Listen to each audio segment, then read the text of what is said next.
En diciembre del año 2010, la policía se encontraba en la zona de Gilgo Beach, en el estado de Nueva York, en busca de alguna pista que pudiera esclarecer la desaparición de Shannan Maria Gilbert, una chica de 25 años que trabajaba como escort y que dejó de dar señales de vida 6 meses antes.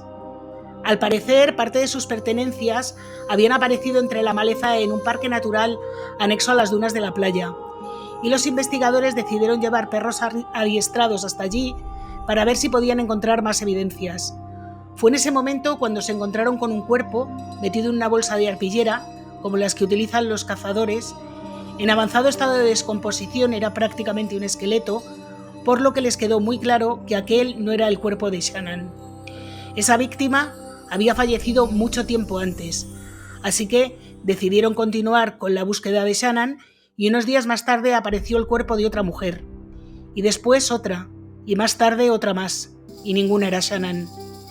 Tanto la policía y autoridades como los habitantes de Nueva York estaban sorprendidos, conmocionados y aterrados a partes iguales, porque fue el propio portavoz de la policía quien aseguró que se encontraban ante un terrible asesino en serie.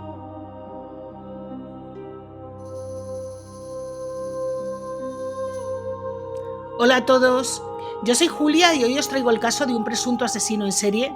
Digo presunto porque el caso aún no está juzgado, que actuó en la zona de Gilgo Beach, Long Island, Nueva York, durante más de una década y que dejó un reguero de víctimas que la policía estima entre 10 y 18. El acusado es un hombre de 59 años, con una vida aparentemente normal.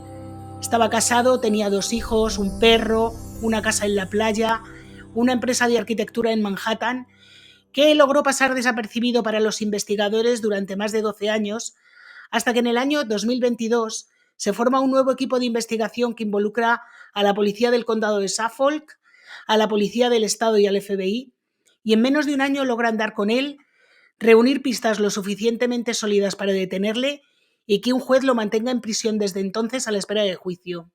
Su nombre, Rex Heuermann. Si quieres saber más, sé bienvenido.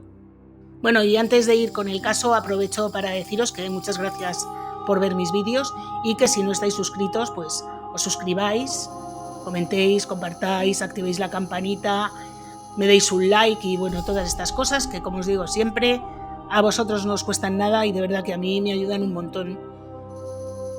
Y ahora, sin más, vamos con el caso. Nuestro caso comienza, como os he dicho antes, en diciembre de 2010, cuando la policía encuentra los restos óseos de una mujer en las dunas de una remota carretera de Long Island, mientras buscaban indicios sobre la desaparición de Shannan Maria Gilbert. Días después de este hallazgo, la policía descubrió restos de otras 3 mujeres muy cerca de donde se encontraba la primera, en un arenal conocido como Gilgo Beach, y lo sorprendente de todo es que ninguno de los cuerpos correspondía a Shannan, que seguía sin aparecer. Cuando comenzaron las investigaciones, en principio sobre los 4 primeros cuerpos encontrados, ya se estableció que al menos 3 de ellas seguían un patrón. Se trataba de mujeres jóvenes, entre los 20 y los 30 años, muy pequeñitas, que trabajaban como escort y anunciaban sus servicios en la página web Craigslist. Todas habían muerto estranguladas, se cree que en un lugar diferente al sitio en el que aparecieron sus cuerpos, y estos habían sido hallados en unas bolsas de arpillera que los cazadores utilizan para meter los animales. Las víctimas fueron identificadas como Maureen Brainard Barnes, de 25 años, natural de Connecticut, que fue vista por última vez el 9 de julio de 2007, cuando dijo que planeaba pasar el día en la ciudad de Nueva York. Había logrado encontrar un trabajo y estar 7 meses alejada de las calles, pero tuvo que volver a trabajar como prostituta porque iban a desahuciarla. Poco después de su desaparición, una amiga de Maureen, Sarah Carnes, recibió una llamada de un hombre a través de un número desconocido. El hombre afirmó que acababa de ver a Maureen y que estaba viva, alojada en un prostíbulo de Queens. Se negó a identificarse y no pudo decirle a Carnes la ubicación de la casa. Le dijo que la volvería a llamar y le daría la dirección, pero nunca se recibió esa llamada. Esto es importante porque además se supone que además de acabar con la vida de estas mujeres, el presunto asesino en serie luego utilizaba los teléfonos de las víctimas para acosar a amigos y familiares. Bueno, Continuemos. La segunda de las víctimas se llamaba Melissa Barthelemy, de 24 años, nacida en Nueva York, que desapareció el 10 de julio de 2009. Había estado viviendo en el Bronx y trabajando como acompañante y anunciándose nuevamente en Craigslist.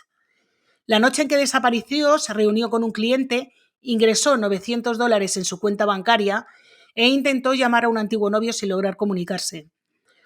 Una semana más tarde, su hermana adolescente, Amanda, comenzó a recibir una serie de llamadas burlonas y bastante insultantes de un hombre que estaba utilizando el teléfono móvil de Melissa.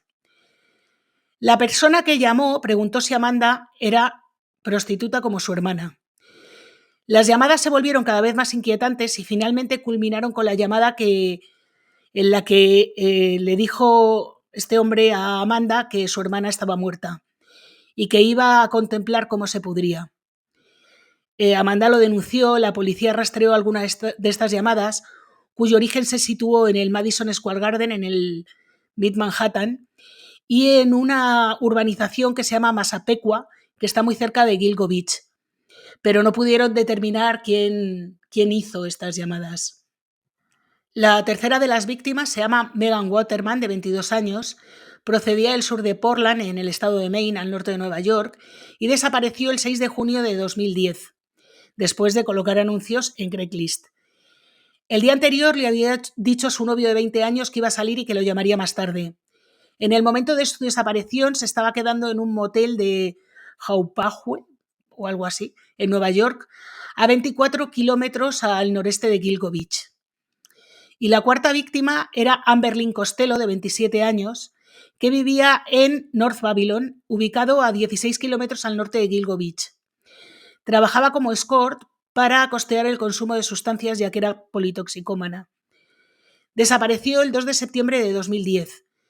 Esa noche, según los informes, fue a encontrarse con un extraño que le había llamado varias veces y que le ofreció $1.500 por sus servicios, una tarifa mucho más alta de la que ella solía cobrar. Tras encontrar los cadáveres de estas 4 chicas, la policía comenzó a rastrear la zona de una manera mucho más intensa. Aunque era una zona con una vegetación muy tupida y espinosa, en la que era complicadísimo ver más allá de un par de centímetros, porque os voy a dejar unas fotos para que veáis cómo es la vegetación, porque además tenía espinas y todavía en invierno se podía ver algo, pero a partir de primavera era absolutamente imposible ver nada. Por eso la policía utilizó helicópteros, caballos, perros, unas grúas con escaleras como las que utilizan los bomberos y unas cámaras especiales para detectar restos humanos que llevó allí el FBI. Gracias a todos estos recursos, fue como entre finales de marzo y principios de abril de 2011 se descubrieron 4 cuerpos más en un área cercana, próxima a Oak Beach y a Gilgo Beach, estaba, digamos, entre medias, entre los cuales estaba el cuerpo de una niña de menos de 2 años. Fue entonces cuando la policía de Suffolk amplió el área de búsqueda hasta la frontera del condado de Nassau buscando más víctimas. El 11 de abril se encontraron restos parciales de un cuerpo, así como un cráneo separado del torso que parecía corresponder a la madre de la niña que se había encontrado un par de semanas antes. Con estos descubrimientos, estos 2 últimos restos, el número total de víctimas encontrados correspondían a 9 personas. Os voy a decir quiénes eran estas víctimas, aunque de verdad que este caso en un principio parece como un listado de gente, pero es que me sabe mal dejarme alguna atrás porque, en serio, de verdad, pobres chicas. Bueno, pobres chicas, pobre niña, y había también un hombre entre las víctimas. Bueno, continúo. Estas víctimas son Jessica Taylor, de 20 años, una escort que había trabajado en el entorno de Washington y en Manhattan, que desapareció en julio de 2003. En 26 de julio de ese año, de ese mismo 2003, apareció su torso desnudo y desmembrado, sin cabeza ni manos. Fue descubierto al este de Gilgo Beach, en una zona conocida como Manorville.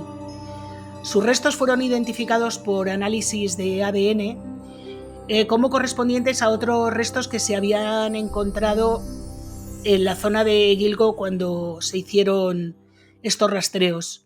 Se encontraron debajo del torso un tatuaje en su cuerpo que había sido mutilado con un instrumento afilado para impedir su identificación. Otra de las víctimas es Valerie Mack, de 24 años, originaria de Filadelfia, cuya identidad se dio a conocer 10 años después, casi, 9 años después, tras haber sido conocida en los medios de comunicación durante todo este tiempo como Jane Doe Number 6. Fue vista por su familia por última vez en la primavera o el verano del año 2000 en Nueva Jersey. Trabajaba como escort también en Filadelfia, además de en Nueva York, y se hacía llamar Melissa Taylor. El torso de la víctima fue encontrado envuelto en bolsas de basura y arrojado al bosque cerca de la intersección de dos carreteras, muy cerca de las líneas eléctricas. Los restos desmembrados de la chica fueron encontrados muy cerca de los restos de Jessica Taylor, lo que sugería que había un enlace entre ambas. Sugería, pero esto no está confirmado. Otra de las víctimas es Karen Vergata. Ha sido la última víctima identificada. Se trata de una chica de 34 años. Hasta ese momento se la conoció como Jane Doe Number 7, cuyos restos se encontraron en la playa de Tobay y se recuperaron únicamente un cráneo y varios dientes.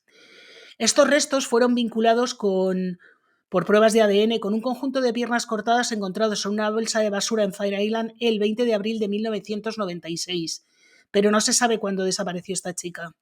Aún quedan 3 cuerpos sin identificar: el de Peaches, a la que se llamó Jane Doe Number 3, Peaches por un tatuaje que llevaba en el pecho, que eran unos melocotones. Peaches significa melocotones en inglés. Se trata de una joven afroamericana cuyo cuerpo apareció desmembrado el 28 de junio de 1997 en el Parque Estatal de Hampton Lake en Lakeview, Nueva York. El torso fue encontrado en un contenedor de plástico y restos de su cuerpo fueron encontrados por los alrededores de Gilgo Beach, a unos cientos de metros de donde se encontró el cuerpo del bebé, que también era afroamericano. Además de Peaches y su hija, aún no se han identificado los restos de un hombre presumiblemente asiático que murió de un golpe en la cabeza producido por un objeto y una fuerza bastante contundentes.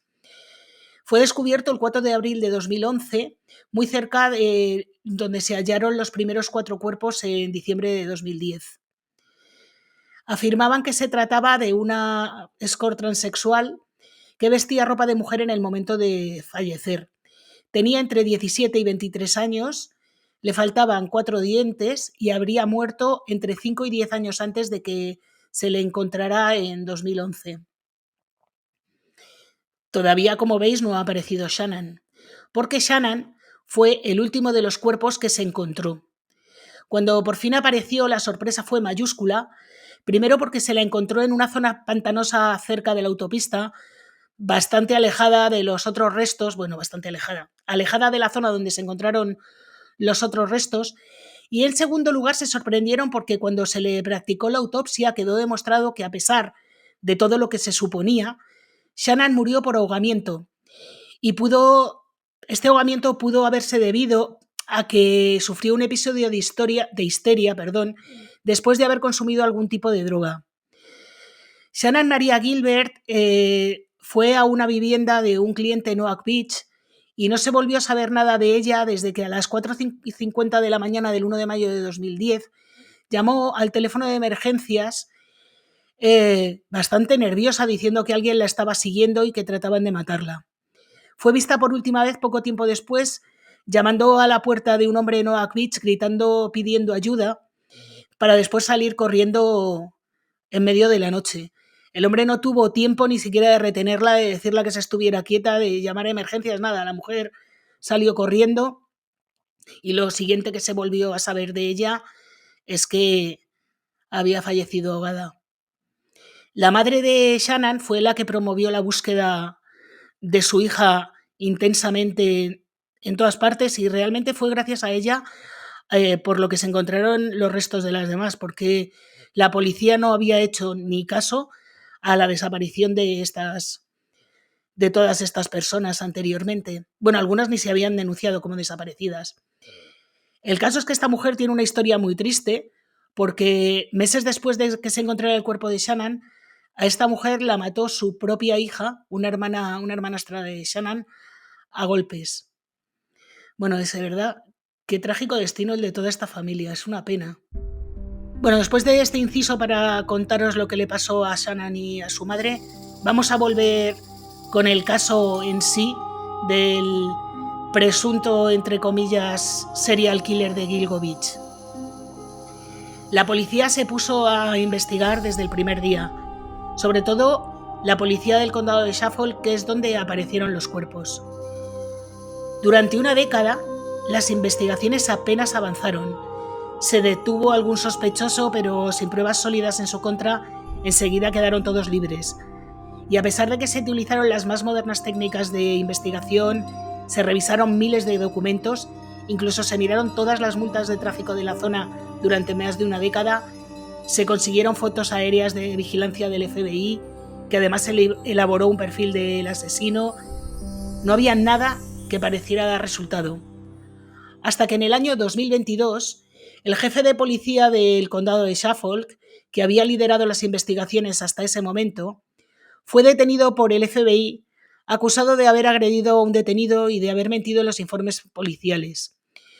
Fue relevado de su cargo y se puso en su lugar a un hombre que había trabajado como alto cargo del Departamento de Policía de Nueva York, de nombre Harrison.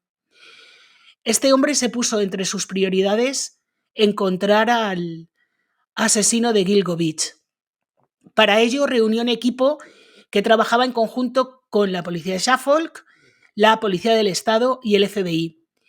Y nada más empezar las investigaciones, a las 6 semanas comenzaron a llegar los resultados.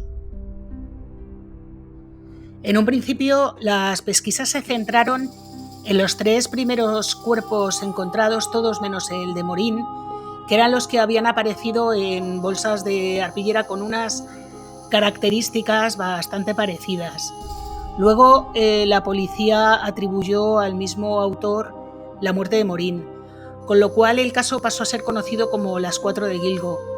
Pero fuentes recientes aseguran que la policía piensa que todos los cuerpos corresponden a víctimas del mismo asesino en serie. Es decir, los 10 restos encontrados en la zona de Gilgo Beach corresponden a víctimas del mismo asesino en serie.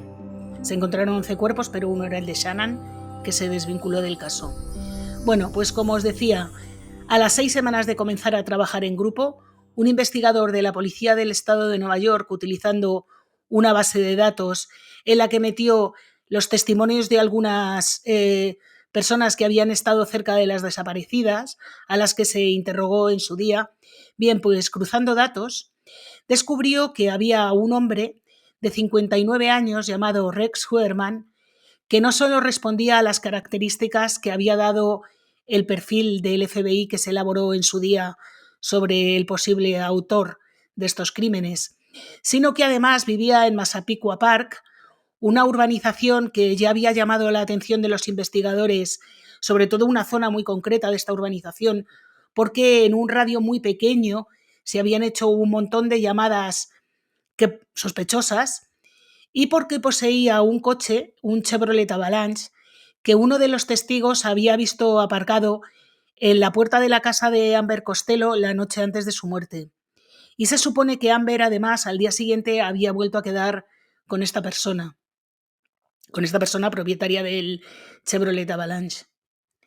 Fue entonces cuando la policía intensificó sus investigaciones sobre este tal Rex Huerman, que vaya nombre, y lograron determinar que su teléfono móvil había estado a menudo en las mismas zonas y a las mismas horas que los teléfonos de prepago que se habían utilizado para contactar con las 4 primeras víctimas.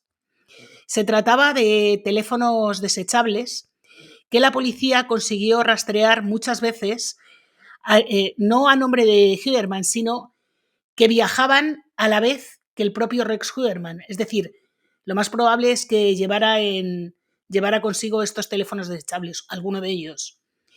La ubicación del teléfono personal del propio Rex coincidió con algunos de los lugares y los momentos en los que se utilizó el teléfono de una de las víctimas para llamar a sus familiares y jactarse de haber matado a una de ellas. Cuando se examinaron los registros de las tarjetas de crédito de Huerman, los investigadores descubrieron que había un montón de pagos a sitios de citas y siguieron este hilo para descubrir direcciones de correo electrónico con nombres ficticios y todavía más teléfonos desechables. Los correos electrónicos estaban vinculados a búsquedas de violencia y sexo y también a búsquedas sobre el caso de Gilgovich. Se le encontraron al menos 12 búsquedas en Google que decían lo siguiente: ¿por qué no se ha capturado aún al asesino en serie de Long Island? En fin, este hombre no podía ser más narcisista.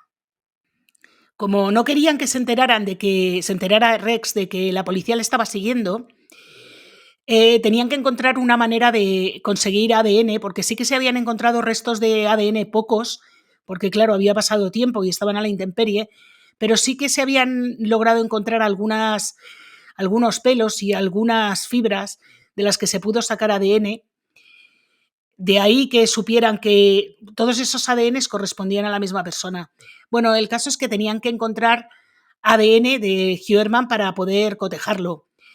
Así que la policía utilizó un método muy antiguo: rebuscar en la basura del propio Huerman, y además recogieron un trozo de pizza que se estaba comiendo Rex y que había tirado una papelera en Manhattan.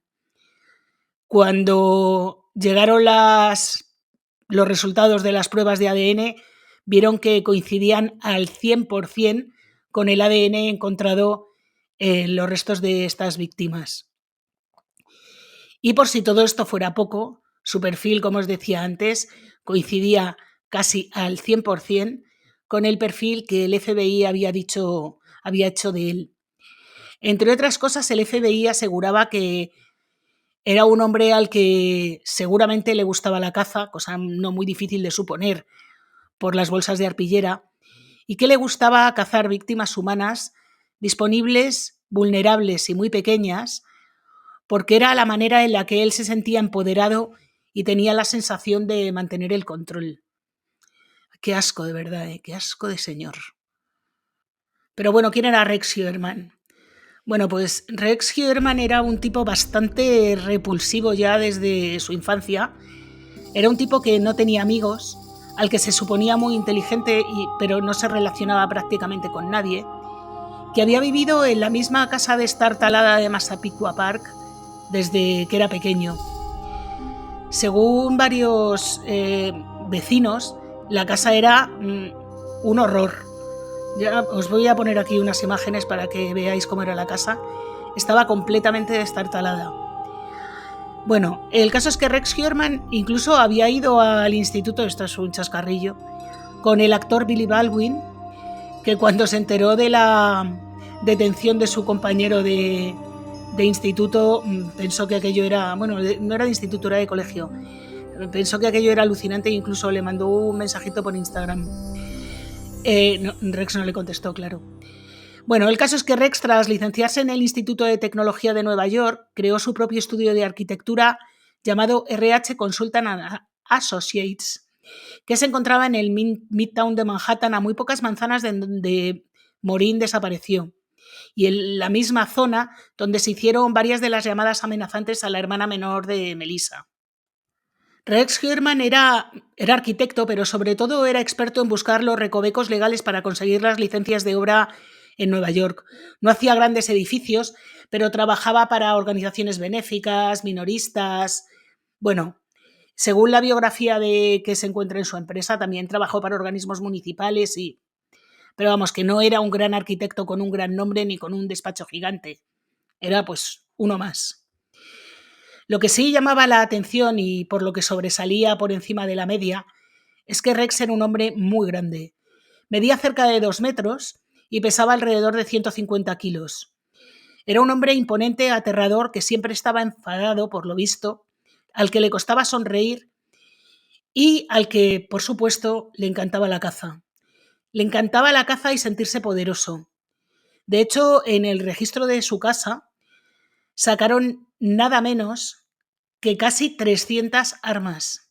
Evidentemente no todas armas de fuego, pero 300 armas. ¿Para qué quieres 300 armas? Hay que estar bastante para allá, ¿eh? Bueno, el caso es que Huerman se casó a principios de la década de los 90, pero enseguida se divorció, el matrimonio duró poco, pero en 1996 se casó con su esposa hasta la fecha, que se llama Asa Erup, con quien tuvo una hija llamada Victoria Huerman, que era una artista gráfica que trabajaba con él en el despacho de arquitectura, y también convivía con un hijastro llamado Christopher Sheridan. Asa nació en Islandia y pasaba allí las vacaciones de verano junto a sus hijos. Y es precisamente durante estos viajes, y otros, pero especialmente en estos viajes, cuando la policía cree que Huerman mató a las mujeres. Tras la detención de Huerman, que no se lo esperaba para nada, le detuvieron a unos pasos de su oficina, el equipo de investigadores pasó casi 15 días buscando restos, pistas e indicios para poder construir un caso para poder llevarlo a juicio.